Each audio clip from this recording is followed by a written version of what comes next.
Assalamualaikum warahmatullahi wabarakatuh. Bismillahirrahmanirrahim.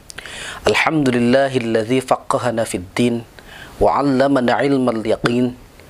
Wassalatu wassalamu ala asyrafil anbiya'i wal mursalin wa ala alihi wa ashabihi ajma'in. Amma ba'd. Sahabat-sahabat channel HM Al-Naroh 2 yang kami cintai,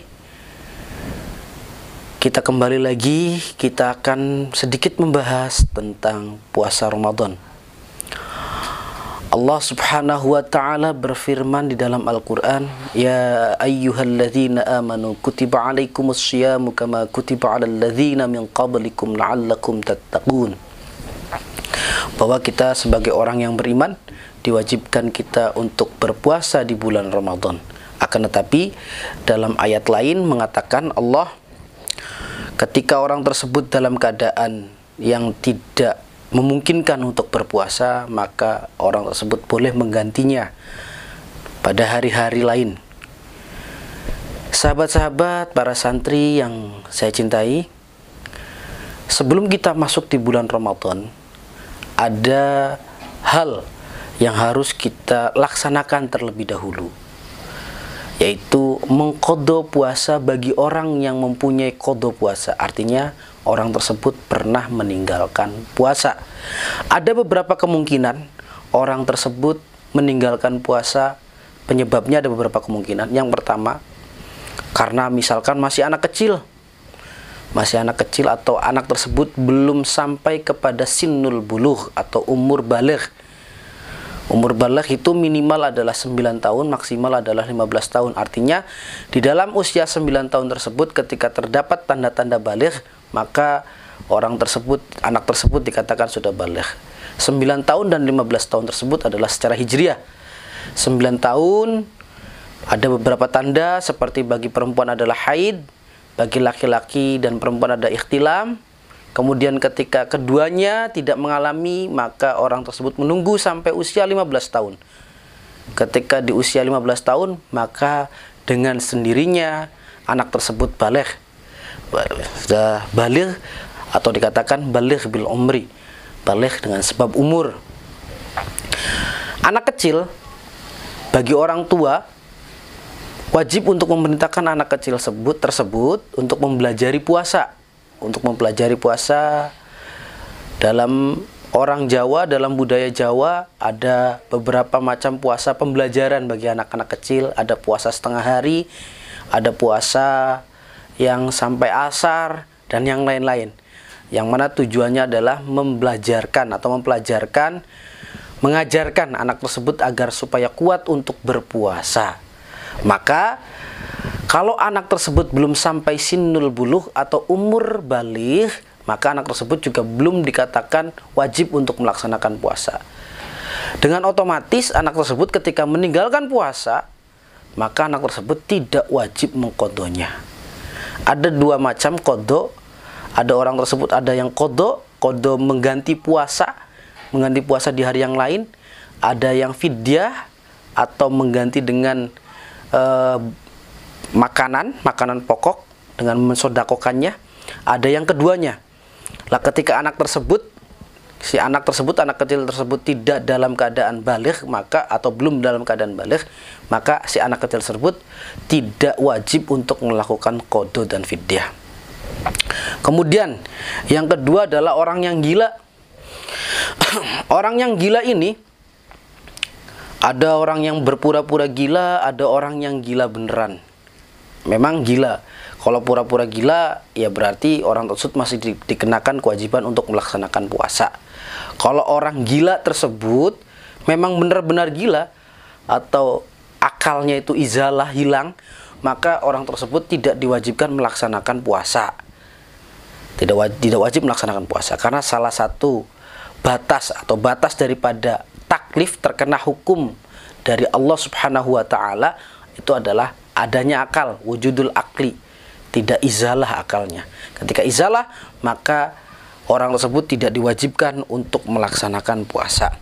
Ada kasus contoh, misalkan ada orang gila, gilanya di tengah bulan puasa, artinya di tengah puasa Seperti misalkan orang tersebut puasa sampai jam 12 ternyata gila, maka puasanya menjadi batal.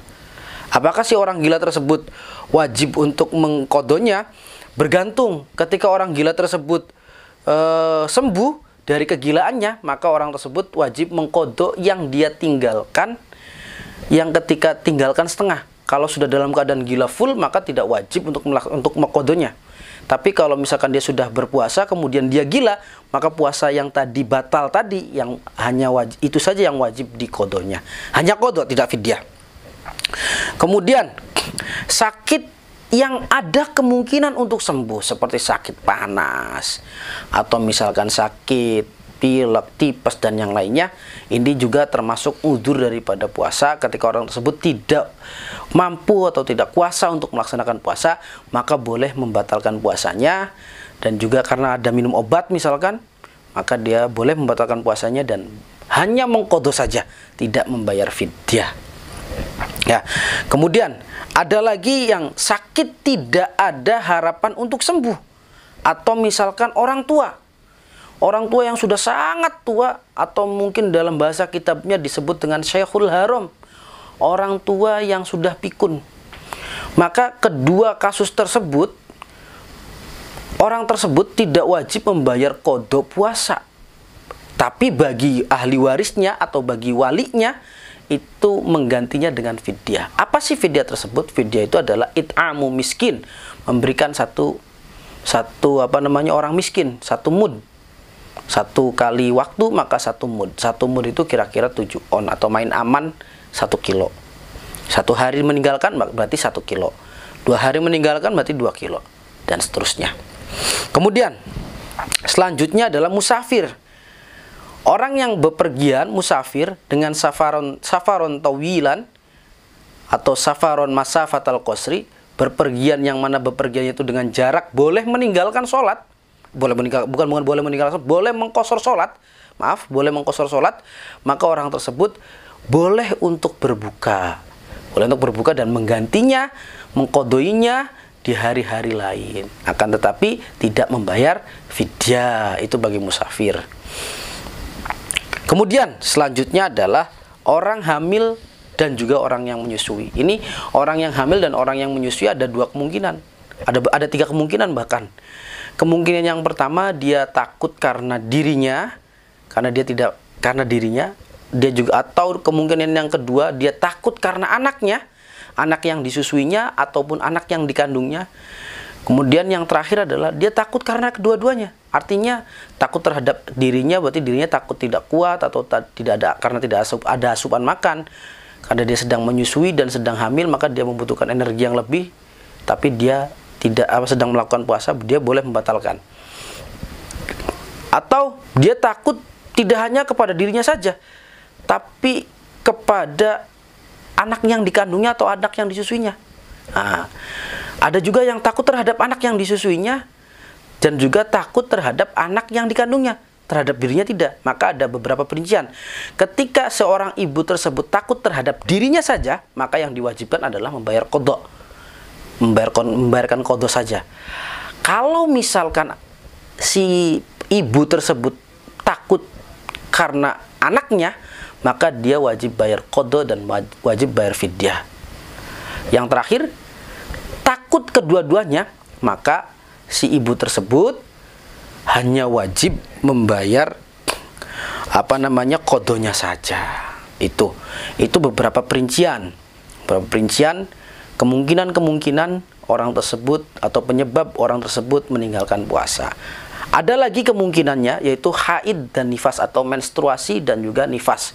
Menstruasi dan nifas itu adalah suatu hal yang umum yang dialami oleh seorang perempuan dewasa. Perempuan yang sudah mencapai sinul bulughh, maka dia mengalami hal menstruasi. Atau orang yang habis melahirkan, dia juga mengalami nifas. Keduanya adalah menjadi mani, pencegah bagi sahnya puasa. Maka si perempuan tersebut tidak boleh melaksanakan puasa ketika mengalami 2 hal tersebut.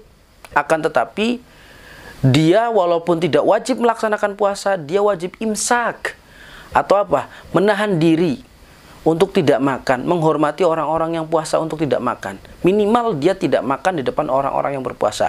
Ketika ingin makan ataupun minum, dia harus untuk tidak memperlihatkan diri terhadap orang umum. Itu orang yang haid dan yang nifas, hanya mengqadha saja. Yang terakhir paling berat adalah bagi pasangan suami istri yang batal karena bersetubuh. Seperti yang kita ketahui bahwa bersetubuh itu adalah salah satu perkara yang membatalkan puasa.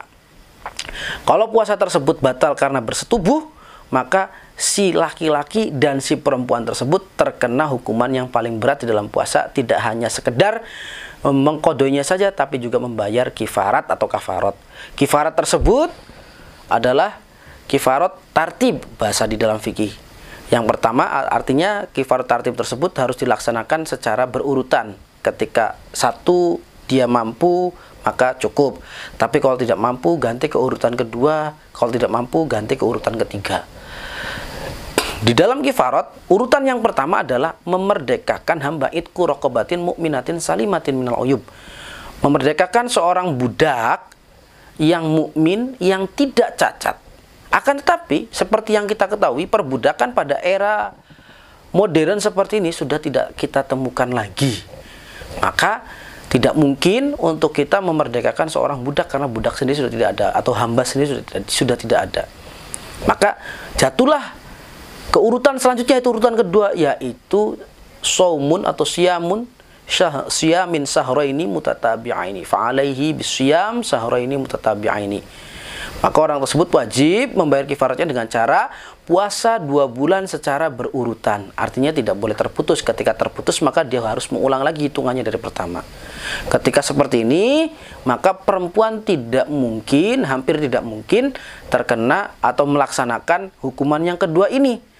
Syamun sahroni mutatabi'an, melaksanakan puasa 2 bulan secara berurutan. Karena seperti yang tadi sudah saya bahas, si perempuan tersebut mengalami suatu hal yang lumrah dialami oleh perempuan, yaitu menstruasi setiap bulannya. Maka yang paling mungkin adalah melaksanakannya pada pilihan yang ketiga, yaitu it'amu sittina miskinan likulli miskinin muddun. Memberikan makan terhadap 60 orang miskin, dan 1 orang miskin diberikan 1 mud. Satu mud seperti yang tadi sudah dijelaskan, itu untuk 1 kali membatalkan. Oh, ada kasus misalkan, bagaimana kalau misalkan seorang suami dan istri tersebut bersetubuhnya ketika dia sudah dalam keadaan batal, artinya dia batalnya bukan karena bersetubuh, maka kalau seperti itu tidak membayar kifarat karena dia batal puasanya itu bukan karena bersetubuh, tapi karena perkara yang lainnya. Seperti contoh, karena dia meminum air atau apa, kemudian dia bersetubuh, si suami istri tersebut, maka dia tidak terkena hukuman kifarat. Itulah penjelasan tentang qadha puasa dan juga membayarnya. Ada yang pertama dengan cara mengqadhanya saja, ada yang membayar fidyahnya saja, ada yang mengqadha fidyah, ada juga yang mengqadha dan juga membayar kifarat. Mudah-mudahan apa yang saya sampaikan bermanfaat bagi teman-teman. Mudah-mudahan kita juga dipertemukan dengan bulan Ramadan yang mulia ini dengan keadaan sehat, dan kita juga sanggup melaksanakan kewajiban-kewajiban yang ada pada bulan Ramadan, yang diantaranya adalah berpuasa. Tetap kita harus social distancing atau menjaga diri kita dari kerumunan orang. Dan juga mudah-mudahan Ramadan tahun ini berjalan dengan khusyuk, dan juga kita dapat melaksanakan semua ibadah yang wajib kita laksanakan. Marhaban ya Ramadan. Allahul muwafiq ila aqwamit thariq. Assalamualaikum warahmatullahi wabarakatuh.